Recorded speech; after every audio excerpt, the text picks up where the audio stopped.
Segala sesuatu ada polanya. Pahami pola hidup ini agar tidak mudah sakit hati. Kita awali dari sini ya, untuk mengobati patah hati bagi mereka yang patah hati.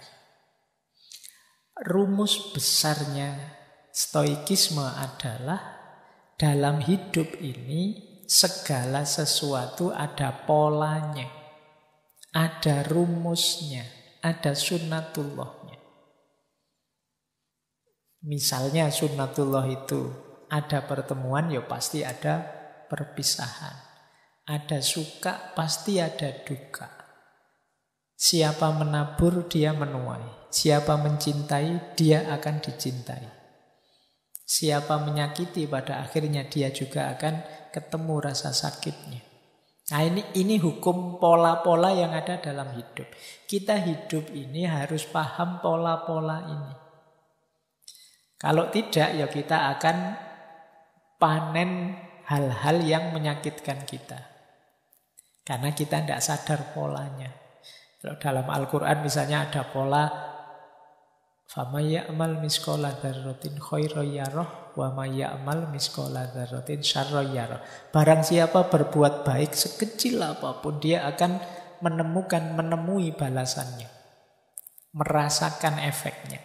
Sebaliknya yang melakukan keburukan sekecil apapun, dia pun akan merasakan balasan atau efeknya. Loh, ini pola namanya. Ini jadi rumus kita. Ya kalau kita nabrak saja, jelek-jelek sedikit, dosa-dosa sedikit, tidak apa-apa lah Pak. Ya jalankan saja, tapi siap-siaplah kamu memanen akibatnya. Ini namanya pola. Nah, termasuk dalam hubungan kita di relasi cinta. Ya seperti tadi, ada pola misalnya kalau ada pertemuan, ya pasti ada perpisahan. Tidak mungkin kok bareng-bareng terus. Ini sudah sunnatullah. Ada sedih, ada senang. Kemarin senang-senang berdua, pada saatnya mesti ketemu sedihnya. Entah dalam bentuk apa. Ini pola. Nah, menghadapi pola-pola ini dalam hidup ada beberapa hal yang penting kita perhatikan. Yang pertama apa? Tentu saja ayo siap. Jadi, waduh saya kepleset ini melakukan yang buruk-buruk. Ah ini mesti nanti ada efeknya, yuk harus siap-siap. Jadi saat ini kita bertemu, tapi mungkin pada saatnya kita berpisah. Yuk, aku ya harus siap. Sekarang kita hidup, pada akhirnya juga akan meninggal. Kita juga harus siap. Ini pola juga. Ayo siap mental menghadapi apapun yang memang sudah begitu rumus hidupnya. Kita tidak mungkin bisa menghindar. Oke, jadi yang pertama, ayo siap mental. Yang kedua, mari kita bersyukur menghadapi apapun yang ada di sekeliling kita. Pola-pola ini sebenarnya hakikatnya sunnatullah itu ya anugerahnya Allah pada kita.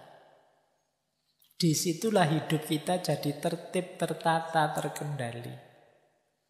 Maka sikap kedua apa? Bersyukur. Ayo kita sadari betapa bernilainya segala yang ada di sekeliling kita dengan hukum-hukum dan polanya. Ya contoh pola itu kalau kita haus harus minum. Kalau kita haus kok tidak minum mesti nanti chaos diri kita. Makanya silakan yang ada minuman minum. Jadi kita praktekkan langsung polanya ya. Bismillah.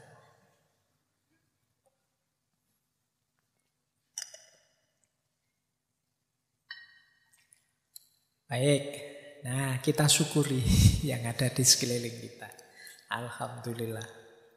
Yang ketiga, apa yang harus kita lakukan? Mari kita jadikan yang kita syukuri di sekeliling kita tadi dengan sunnatullahnya, kita jadikan kendaraan. Kita jadikan dasar untuk melakukan kebajikan. Itu bagian dari modal yang diberikan oleh Allah. Apapun pola hidup ini mari kita pahami, kemudian kita kendarai sebagai dasar melakukan kebaikan. Kemudian ayo membangun kenangan kebaikan sebanyak mungkin. Karena kita manusia itu edisi terbatas dan kita juga terbatas. Mumpung masih ada waktu, ada kesempatan, apalagi yang harus kita lakukan selain memperbanyak kenangan kebaikan sebanyak mungkin. Nah, ini di beberapa filosof dijelaskan ini bagian dari kita membangun monumen keabadian diri kita sendiri. Jadi kalau kita ingin hidup abadi dalam tanda petik, ayo memperbanyak momen dan kenangan kebaikan. Momen kebaikan itu kan akan diingat terus. Sehingga kita jadi abadi dalam tanda petik. Meskipun mungkin nanti pada saatnya kita tidak ada, orang masih mengenang kita. Kenapa? Kebaikan kita banyak. Seandainya bukan orang sana-sana, hanya anak cucu kita saja, ya sudah lumayan. Kita kan tetap dikenang. Berarti kita tetap hidup di pikiran mereka. Ingat-ingatlah sini, mbahmu dulu itu rajin sekali sholat tahajud. Nah, itu monumen kenangan kebaikannya hidup. Nah, jangan yang buruk. Kalau yang buruk ya kenangannya bukan kenangan yang baik. Bisa blunder kamu nanti. Wah, si mbahmu dulu jam segini mesti ngopi di kafe, ndak pulang-pulang sampai jam itu. Diceritakan ndak enak. Nah, ayo bikin monumen kebaikan sebanyak mungkin biar nanti dia jadi memori di kepala anak cucu kita minimal. Ya syukur-syukur lebih luas jangkauannya. Mungkin yang jadi guru di murid-muridnya, yang nanti jadi kiai pada santri-santrinya. Ada banyak momen kebaikan yang itu nanti jadi sejarah mengabadikan diri kita. Meskipun kita nanti jadi tidak ada, setiap orang juga ada limitnya usianya, tapi kita masih tetap hidup di hati mereka, di pikiran mereka. Nah, apalagi yang harus kita lakukan? Mumpung masih ada kesempatan juga, ayo meningkatkan kualitas diri. Biar apa? Kita bisa memberi yang lebih baik pada orang-orang yang kita cintai.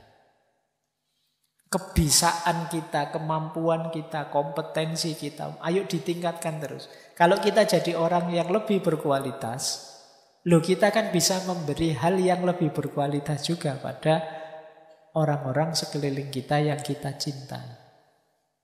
Kalau kemampuan kita bertambah, kemanfaatan kita juga akan bertambah. Mumpung masih ada waktu menghadapi pola-pola hidup ini tadi, ayo kita manfaatkan untuk meningkatkan kualitas diri kita. Kemudian pada akhirnya, itu tadi ada banyak rumus menyikapi sunnatullah, menyikapi pola hidup. Semua yang kita lakukan tadi pada akhirnya akan membuat diri kita jadi lebih baik.